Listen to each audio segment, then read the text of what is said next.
होली के त्योहार की सबसे स्पेशल चीज़ है गुजिया। पकवान जितने भी बना ले, मगर गुजिया के बिना और रंगों के बिना होली बिल्कुल अधूरी है। इंडियन बेक्स एंड टेस्ट में आपका बहुत बहुत स्वागत है। मैं एक परात लूंगी और उस पे मिलाऊंगी 200 ग्राम जितना मैदा। आप कोई बॉल भी ले सकते हैं। अब मैदे को हम साइड पर फैला देंगे और बीच पे थोड़ा सा गैप कर लेंगे और इस पर अब मैं देसी घी का मोयन डालूंगी। जी हाँ दोस्तों, आज जो गुजिया के लिए हम आटा लगा रहे हैं ना, वो देसी घी का लगा रहे हैं और घी पिघला हुआ होना चाहिए। और घी के मोयन से गुजिया इतनी क्रिस्पी बनती है, एकदम खस्ती और करारी गुजिया बनती है। और मोयन मिलाते ही फटाफट से मैदे में मिक्स कर देंगे ताकि पूरा घी मैदे में अच्छे से मिक्स हो जाए। और पूरे मोयन को हम इस तरह से हाथों से मसलते हुए ही अच्छे से मिक्स करेंगे। इससे क्या है, हमारी गुजिया बहुत ही खस्ती बनती है। अब मैं आपको दिखा रही हूँ मुट्ठी बना के। देखिए ये होल्ड हो रहा है और अंगूठे से मैं इस तरह से इसको फैलाऊंगी तो ये कितनी आसानी से एकदम नीचे गिर रहा है। मतलब होल्ड भी हो रहा है और एकदम आसानी से नीचे गिर रहा है। मतलब हमारा मोयन एकदम परफेक्ट बना है। अब हम पानी लेंगे और मैदे पे इस तरह से थोड़ा सा छिट्टे डालकर आटे को लगाएंगे। हमें पानी बहुत ज़्यादा बिल्कुल भी यूज़ नहीं करना, हमें एक टाइट डो बनाना है, इसलिए हम छींटा देते हुए ही आटे को लगाएंगे। अभी मैंने थोड़ा सा पानी डालकर आटे को लगाया था। अब मैं फिर से थोड़ा सा और पानी का इस तरह से छींटा दूंगी और फिर से आटे को मैं फिर से अच्छे से लगाऊंगी। और अभी आटा अच्छे से बाइंडिंग नहीं हो रहा है तो मैं इसलिए थोड़ा सा और इस पर पानी मिलाऊंगी और फिर से आटे को लगाऊंगी। और साइड में जो आटा दिख रहा है इसको भी हम साथ ही में इकट्ठा करते जाएंगे और इस तरह से अब हम आटे को मसलना स्टार्ट करेंगे। क्या है कि आटे को मसलना बहुत ज़रूरी होता है, तभी हमारी गुजिया बहुत खस्ती और करारी बनती है। और आटा आप देख सकते हैं बिल्कुल भी सॉफ्ट नहीं है। आटा हमने बिल्कुल टाइट लगाया है, पानी का यूज़ हमने बहुत ही कम किया है। और एक बार से फिर से इसे हम अच्छे से मसल लेंगे और हमारा आटा लगकर तैयार हो गया। अब हम किचन टॉवल लेंगे और उससे बिल्कुल हल्का गीला करके आटे को कवर करके 10 से 15 मिनट के लिए रेस्ट के लिए छोड़ देंगे। अब आइए चलते हैं किचन की तरफ मसाला रेडी करने के लिए। मैं 1/4 कप सूजी का यूज़ कर रही हूँ। गैस के ऊपर हम रखेंगे कोई पैन या कढ़ाई और मैंने एकदम बारीक वाली सूजी का यूज़ किया है। अगर आपके पास मोटी वाली सूजी है तो आप उसे मिक्सर जार में डालकर ग्राइंड कर लीजिए। मैं बारीक वाली सूजी का यूज़ कर रही हूँ क्योंकि बारीक सूजी से जो गुजिया बनती है ना, बहुत अच्छी बनती है। और फ्लेम को हम मीडियम ही रखेंगे ताकि जो हमारी सूजी है वो जले नहीं। अगर हमारी सूजी जल जाएगी तो गुजिया बिल्कुल भी अच्छी नहीं बनेगी। और हम इसे लगातार चलाते हुए ही रोस्ट करेंगे। और सूजी अच्छे से भुन चुकी है, हम इसे एक प्लेट पर ट्रांसफ़र कर लेंगे। और सेम उसी पैन में मैं ले रही हूँ 300 ग्राम जितना खोया और फटाफट से हम खोए को भूनना स्टार्ट करेंगे। और कुछ ही देर में आप देख सकते हैं खोया काफ़ी सॉफ्ट हो चुका है और खोए ने अपना घी रिलीज करना स्टार्ट कर दिया है।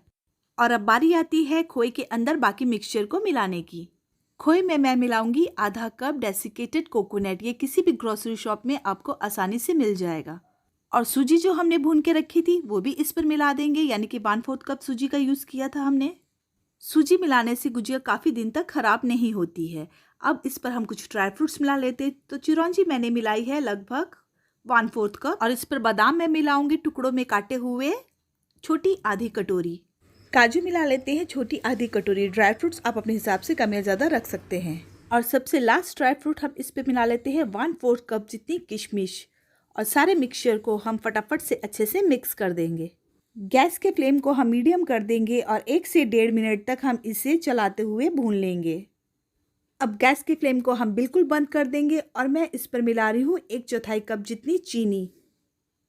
और चीनी को भी फटाफट से हम खोए के मिक्सचर में अच्छे से मिक्स कर लेंगे।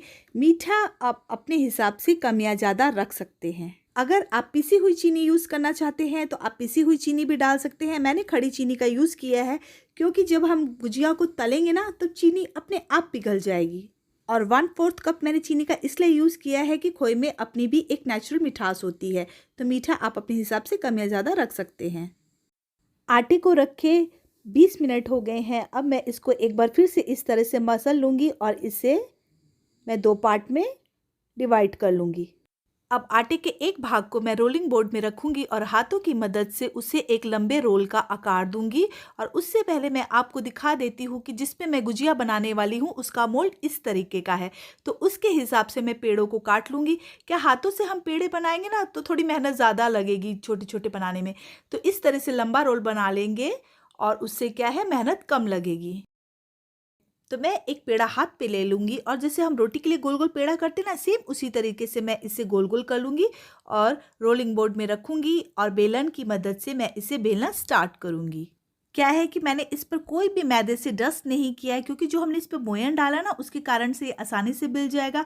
अब मैं आपको हाथ पे उठा के दिखाती हूँ। देखिए, ये ना ज़्यादा मोटा होना चाहिए और ना ज़्यादा पतला होना चाहिए, बस ऐसा ही हमें चाहिए है अपनी खस्ता गुजिया बनाने के लिए। तो जो मैंने बेली थी छोटी सी रोटी, उसको मैं इस तरह से गुजिया मोल्ड पर रख लूँगी। अब जो ड्राई मसाला हमने बनाया था वो 1 चम्मच भरकर हम गुजिया पर डाल देंगे और बहुत ज़्यादा भी हमें भरकर नहीं डालना है, नहीं तो जब हम तेल पर गुजिया को फ्राई करेंगे ना तो गुजिया फूट जाएगी और सारा मसाला बाहर निकल जाएगा, जिससे तेल गंदा हो जाएगा, ख़राब हो जाएगा तेल। तो इसके लिए मसाला हम बराबर ही डालेंगे। अब पानी लेंगे और चारों कॉर्नर्स पर हम पानी को लगा देंगे। पानी क्या, एक ग्लू का काम करता है। और गुजिया मोल्ड को हम बंद कर देंगे और साइड में जो एक्स्ट्रा दिख रहा है उसको हम निकाल लेंगे और उसको हम आटे पर मिक्स कर देंगे। और बढ़िया तरीके से हमारे मोल्ड से गुजिया निकल गई है। कितनी बढ़िया गुजिया लग रही है। मोल्ड प्लास्टिक के भी होते हैं, आप प्लास्टिक मोल्ड भी यूज़ कर सकते हैं। अब मैं बिगनर्स लोगों के लिए सिखा रही हूँ जो रोटी परफेक्ट नहीं बेल पाते हैं। इस तरह से अगर हमारे मोल्ड पर पूरी बराबर रोटी नहीं आई तो टेंशन लेने की कोई ज़रूरत नहीं। साइड पर पानी लगा दीजिए और आटे को उठाकर इस तरह से फोल्ड कर दीजिए और देखिए लाइन के बराबर ही रखिएगा। ये जो लाइन है इसके बराबर रखिए और आप मोल्ड को बंद कर दीजिए। और एक्स्ट्रा वाला देखिए निकल आया, रोटी छोटी थी तभी एक्स्ट्रा वाला निकल आया क्योंकि हमने फोल्ड किया है। और मैं आपको दिखाती हूँ टेढ़ी मेढ़ी छोटी रोटी भी बेलने के बाद भी हमारी गुजिया कितनी परफेक्ट बनी। और गैस के ऊपर हम एक कढ़ाई रखेंगे और कढ़ाई मोटे तले वाली ही होनी चाहिए। आप नॉनस्टिक कढ़ाई का भी यूज़ कर सकते हैं। मैं मोटे तले वाली कढ़ाई का यूज़ करी और उस पर मैं तेल डालूंगी और तेल मैंने बहुत ही अच्छे तरीके से यानी खुला तेल डाला है और तेल को हम गर्म होने देंगे। सारी गुजिया हमने बहुत मेहनत करके तैयार कर ली है। अब ये जो मटेरियल बच गया है ना, इसको हम फ्रिज में स्टोर करके रख देंगे। ड्राई मटेरियल है, काफ़ी दिन तक चलता है, ख़राब नहीं होता है। और जब भी हमारा मन करे फटाफट से हम आटा लगाएंगे और गर्मा गर्म गुजिया का इंजॉय करेंगे। गुजिया तो हमने बनाकर तैयार कर ली है। अब बारी आती है इसे फ्राई करने के लिए। तेल को मैंने बिल्कुल ही लो फ्लेम पर गर्म किया है और बारी बारी करके हम सारी गुजिया इस पर डाल देंगे और वेट करेंगे इसके फ्राई होने का। और थोड़ी देर बाद ही हम गुजिया को पलट देंगे और फ्लेम को हम मीडियम कर देंगे। और थोड़ी देर में गुजिया का कलर चेंज होने लग गया। अब हम इसे निकाल कर एक प्लेट पर ट्रांसफर कर देंगे और सेम इसी तरीके से हम सेकेंड बैच को भी फ्राई कर लेंगे। और जब उसका भी कलर चेंज हो जाए, थोड़ा उलट पुलट कर लेंगे गुजिया को और उसका भी कलर चेंज हो जाए तो उसे भी हम एक प्लेट पर निकाल कर ट्रांसफर कर लेंगे। तो आपको मेरी गुजिया की रेसिपी कैसी लगी कमेंट करके बताइएगा और वीडियो अच्छा लगा तो प्लीज़ वीडियो को लाइक शेयर और चैनल को सब्सक्राइब करना ना भूलें।